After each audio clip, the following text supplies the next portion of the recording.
It is Tuesday, July the 9th, 2019. This is the Dissident Peasant Podcast, and I am your host, Jeff in Georgia. On today's show, I can't stop thinking about concentration camps. Yes, a little bit different today. It's just me, no guest, no historical nerd shit, or at least not very much. Just a little bit of a monologue, I suppose. A soliloquy on the state of affairs in America and the concentration camps that we are running. Of course, before I get to all that, just a brief reminder that today's show is brought to you by listeners like you. Listeners who've gone to patreon.com/dissidentpeasant and have become recurring donors to support my writing and work in digital media production. Thank you to each and every one of my patrons. Without your support, I could not devote the time that I do to this project. Alright, let's get down to brass tacks.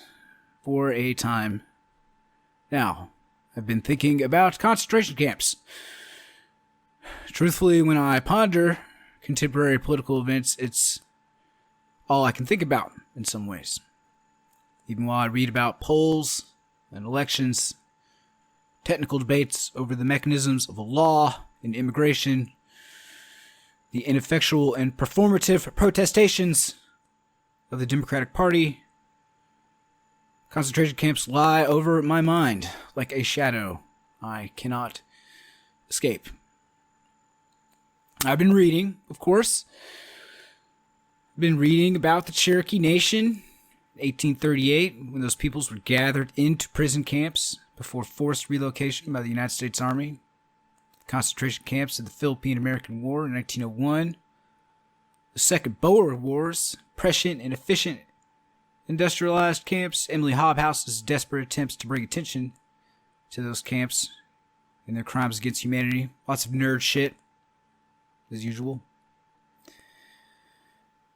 I think in an attempt to compensate for my lack of understanding, not intellectually, because I can describe in broad terms how this has happened to the United States of America, how our political system and society is becoming less and not more responsive and democratic, how the rise of the unfortunately named information era has made the distribution and encouragement of propaganda that encourages militant white nationalism and white supremacy easier than ever before.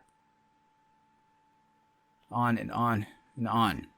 It all feels so goddamn stupid. Truth be told, cold and disconnected from an emotional reality that is difficult for me to process. That my country is running and expanding concentration camps for the separated children and refugees of America. What can I say about this? What could I possibly explain to you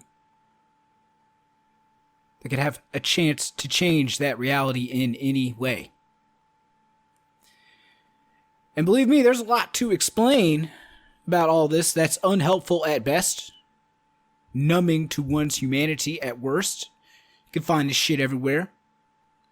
In all honesty, I've maybe done a fair bit of it myself. You know, in a previous episode about immigration and naturalization policies in the United States, with Attorney Stephen Robbins, I tried to convey, among other things, how my nation's laws are just not compatible with the society and economy that we have in the United States, how they should and must change to better reflect not just our values, but the realities of the world we both live in and want to live in.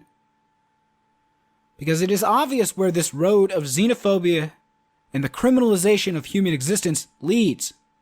Blood and fire, in the parlance of our times.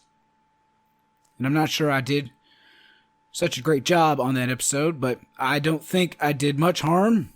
In any case, there are lots of facts and arguments with varying amounts of truth and relevance to the simple, small, and undeniable fact that the United States of America is running and expanding concentration camps that do much harm, and much of it is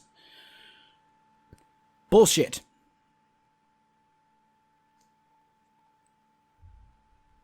I am no holy seer atop a mountain. I am no philosopher king or logician. I am no scientist of human psychology or biology, so you can assess the wisdom of what I'm about to say however you want. These things we call emotions and feelings. This slice of neurochemical process that we humans cleave away from our logic and reason and rationality for a sort of implied face-off. The beginning of bad rap for too long. And I'm not being fucking ironic right now. You know, for one thing, emotions and feelings aren't sort of vestigial appendage of consciousness from, before we figured out truth tables and mathematical proofs like the appendix and tonsils of the human body. We have them for very good reasons. They give us meaning and purpose, vehicles for human ingenuity, creation, and cooperation. Does anyone doubt that Ben Shapiro feels good when he gets a good line off? That he experiences a sense of value in his identity as a smart as a whip debater and a rhetorician, and that this is part of what keeps him on the path? Says, yes, there's the money too, certainly, but what it can buy him is only part of that story. For does he not feel good about being so highly compensated compared to nearly anyone else who speaks or writes words for a living? When, for example, some sack shit who got body slammed by Maxine Waters tut-tuts the left for engaging in unserious sloganeering when they demand an end to these concentration camps and the decriminalization of immigration. They're doing it to build an audience. That means dollars and eyeballs, yes, but it also means feeling like you belong somewhere, feeling like you have an angle to work, feeling that you have value. It has been said that facts don't care about your feelings, which is just a nerdier way of saying something like, if wishes were horses, beggars would ride. No great wisdom there. But because a fact requires a consciousness to exist, facts rely themselves a great deal upon feelings and emotions. What facts are recalled and what they are deployed in service of relies upon feelings, emotions, values, far more than efficiency, logic, or rationality. Facts like that the Obama administration's policies on immigration possessed and enabled a great deal of malice and sadism, and the fruitless hopes of a deal with a pack of rabid proto-fascists, their explanation, not mine. Or the fact that making money from locking people in cages has been on the rise for decades now. Or the fact that, yes, this does represent a historically incremental escalation of reactionary policies on immigration, and yet my feelings compel me to recall other facts. Like the fact that from the president on down, it has been made clear both that the miserable policies of family separation and expanded concentration camps for immigrants seeking asylum or work are necessary to discourage people from coming here, and also that these aren't concentration camps, and that the conditions inside are actually humane and fine. Does anyone doubt that the Border Patrol and ICE agents, these thugs attempting to ethnically cleanse this country, do it for feelings of power and domination as much or more than the money? Feelings of disgust and fear for the other, their feelings that people with white skin are just overall better than other people?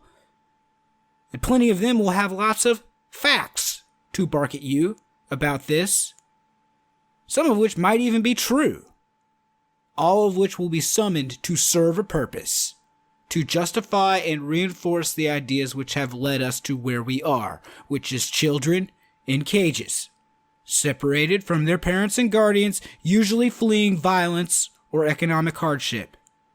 Concentration camps.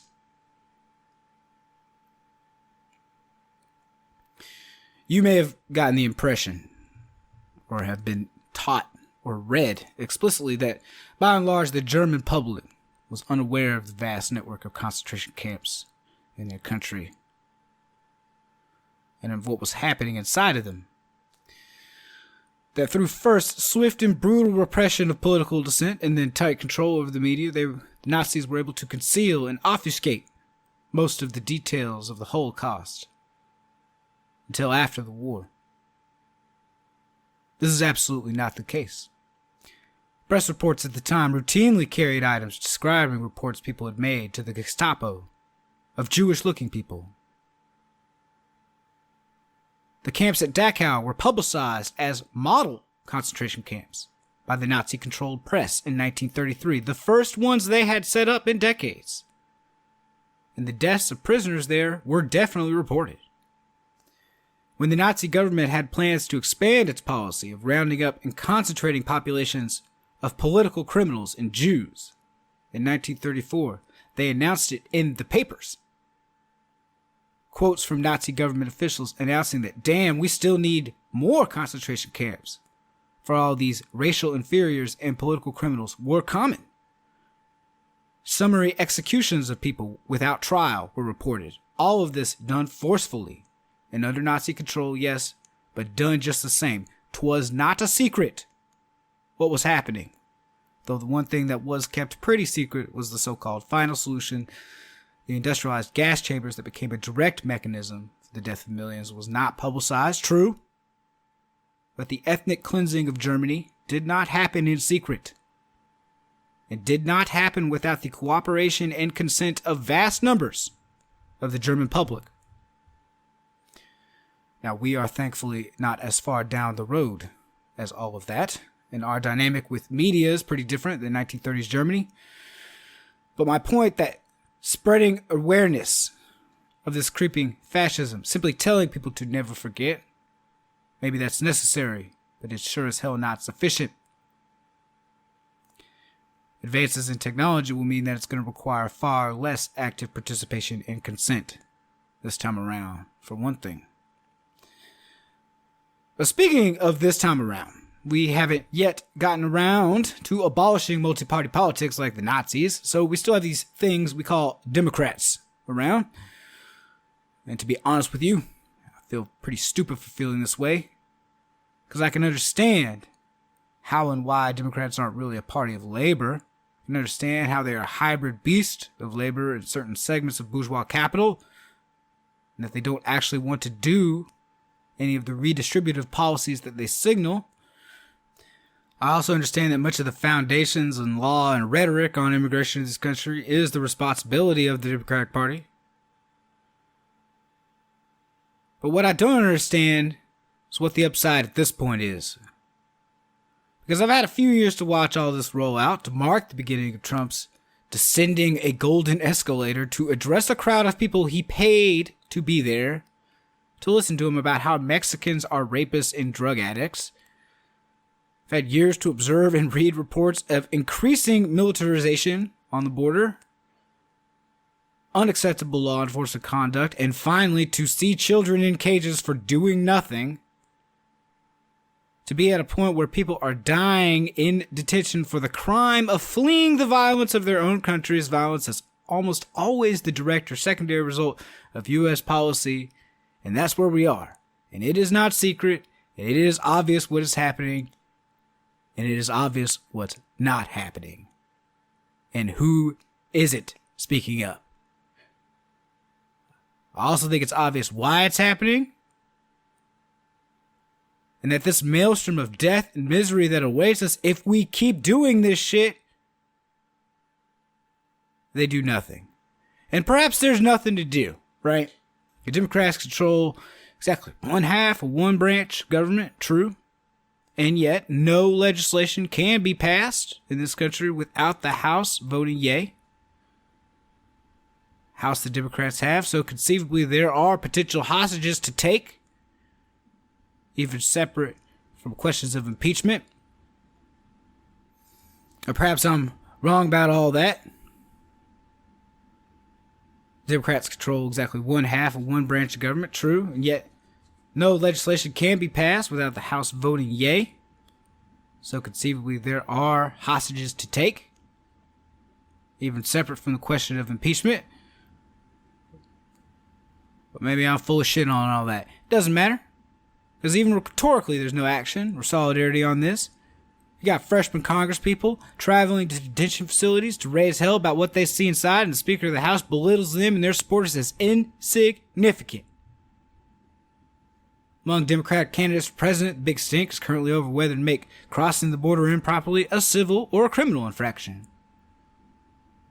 Well, we should first end the criminalization and detention of these people and then move on to debating how exactly to metaphorically burn down the institutions who are bringing us corporate-sponsored child cages. But we aren't doing that. Probably aren't going to do all that. We as in the United States of America, I mean. We're going to talk facts instead. Again, never minding away that a fact recalled is a feeling revealed, and time will march on, along with our national conversation and exchanging of ideas. And personally, I feel like some ideas aren't worth debating. Running concentration camps for immigrants is among them. And I just can't see the upside for these Democrats. Capital is clearly going to break for the GOP in this sector, and there is no popular political benefit in terms of votes I could see for being a moderate on concentration camps.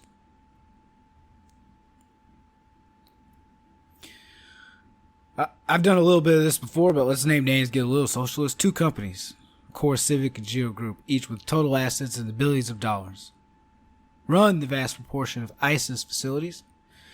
Customs and Border Patrol rely mostly on jails and police holding cells, which also use contractors, but often different companies. Now, as revenue from private prison contracts has fallen in recent years because they've gotten expensive and lots of bad press, well, not enough bad press, revenue from contracts to house detained immigrants has actually steadily grown, a market that's even more opaque than the private prison industry. These companies in turn contract with themselves with a number of companies for supplies and services, making it difficult to uncover the growing network of businesses that have staked out angles on this. Core Civic and Geo Group give overwhelmingly to Republican candidates in the millions of dollars, and are 2 excellent examples of businesses that should straight up be illegal. I don't like to get too hung up on labels, but one thing socialism means to me is that some human activities desperately need separation from profit motive. The 3 I'm most sure about are energy production, health insurance, and private prisons. Now, one common tactic of the center and the right to stave off opposition to this barbarism of our society is to overanalyze through an entirely negative framework. As an example, what, you just want to let all these people out of these detention centers, shut down the facilities? That would be disastrous. You're a naive leftist, maybe even worse, some kind of filthy anarchist. You're going to need more than sloganeering and ICE abolitionism in your politics, says me, a guy who's smelling his own finger in his Twitter avvy. Well, in the first place, a slogan is just what it is. A catchy rallying cry designed more to spread awareness and solidarity than interest in comprehensive plans, and no one's fucking saying, just let them all out and then we are done. But you know what? What if that was the plan? What if the left really was that fucking stupid? All of them. And that really is what happened. Anyone going to try to reasonably explain to me how that would be worse than our current situation without resorting to right-wing tropes about drug addicts and race realism and disease and gangs and cultural incompatibility and whatever else bullshit? Because the way I see it, there are very few upsides to corporate-sponsored concentration camps for kids. But one has got to be surely that we should be realizing we're approaching the bottom of the barrel, that for all our doubts on the left about the complex world we inhabit and the challenges humanity has to face and what action, direct and swift, is necessary on these questions, this is easy. This practice must end. These agencies need dismantling. We need legal reforms to our immigration system, and that we could hardly do worse than the status quo, which should be absolutely unacceptable to us. What does that status quo look like? Well, a young mother, according to press reports, a teenager, originally from El Salvador, apprehended by Border Patrol, traveling with her infant son. When they took custody of her, they threw away her baby formula, baby's medicine, diapers, clothes, everything she had. They then shipped her off to a detention facility with her baby, developed a fever. They denied her any medical assistance, told her that no one told her to come to America with her baby. Let's say her situation improves. Baby gets better. Hell, she gets a lawyer, some form of relief that allows her to live in the United States, gets a job and some money even, makes her bills. Is she ever really going to recover from what happened to her? In the sense that she'll be the same as if it never had? As if the Border Patrol didn't pick her up and her baby up, send them to a smelly, disease-infested concentration camp for days without adequate food or medical care, supervised by a bunch of three-chinned white devils who were too fucking stupid to get into the police academy. Is that experience ever going to go away for her? It is not. You know, for every death of a migrant in custody, there's got to be thousands who live in terror that they might die. You know, for every one who gets sick, thousands afraid that they'll get sick or their kids will get sick. For every family that gets separated, thousands who live in fear that they'll be separated. So it will go for each and every act of barbarism. Even the ones we find some way to ameliorate down the line. We are scarring generations of people for a feeling. Quote, I say, and this is our new statement, the system is full. We can't take you anymore. Whether it is asylum or anything you want, illegal immigration, we can't take you anymore. Our country is full. Our area is full. The sector is full. We can't take you anymore. Sorry, can't happen. So turn around. That's the way it is. You know, when your system is packed, when you cannot get another person in, when every one of your detention areas is teeming, and you have to let people go into a country, they can't take them, you can't take them, we don't have room, we don't have room, that means you can't take them, you understand that. I don't think anyone has ever expressed it like that, but I'm expressing it like that. End quote. That's our dumbass president. And what he means by that is that not that there's literally no room in America, because of course there is. Even more abstractly, our population is aging. Birth rates are declining, for the record. But what he meant to convey is that no refugees who come here won't be put into a concentration camp. And all our concentration camps are full. There is another meaning, which is that we're full for the likes of you. Personally, this phrase, we're full, I've heard among my community more than once. It's usually tied abstractly kind of to lies about immigrants draining resources and money from the economy, but it's really about white supremacy and xenophobia if you just push them a little, without a doubt, and preserving the good old United States of America as a nation of free white people.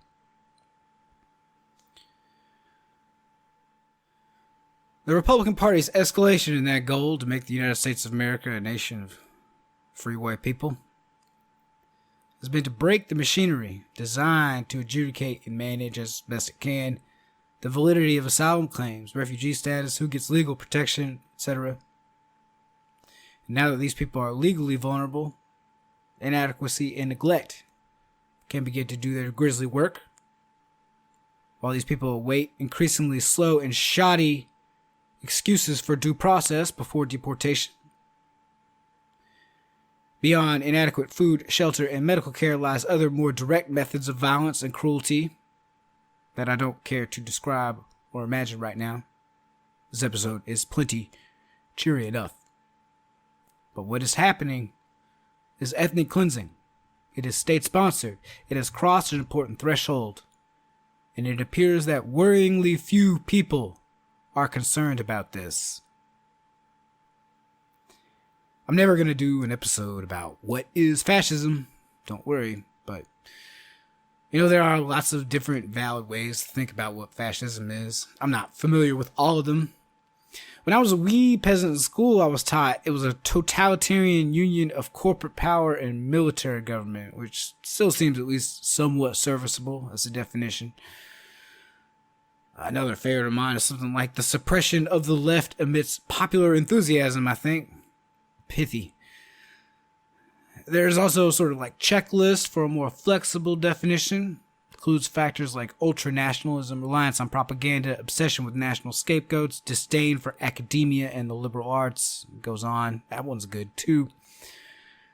But for my purposes here and now, in closing, I choose another definition, which is the turning of the machinery of empire inward towards the domestic core.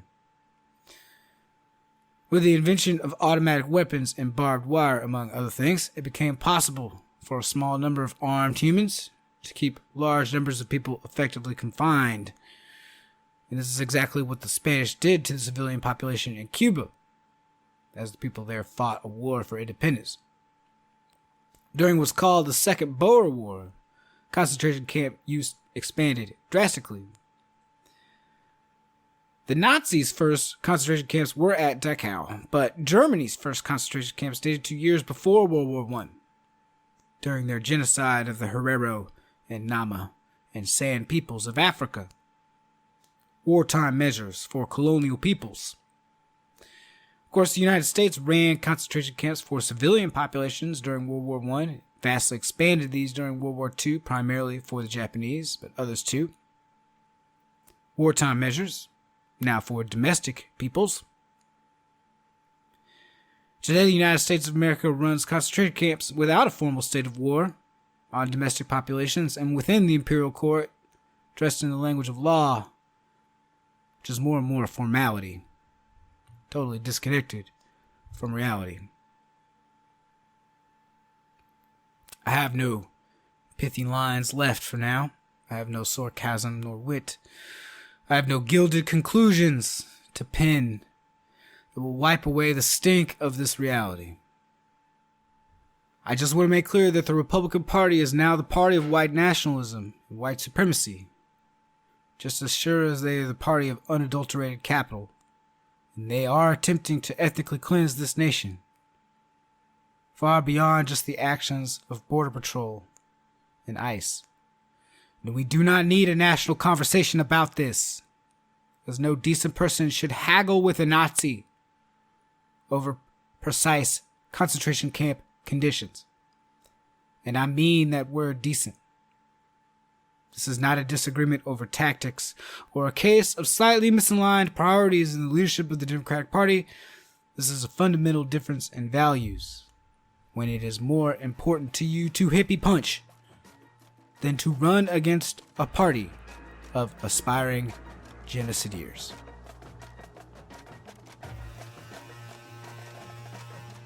Thank you for listening. I really appreciate it. I promise, try to do something a little more upbeat next time. Fun. I just don't think I could go on before I got some of this off my chest. So, see you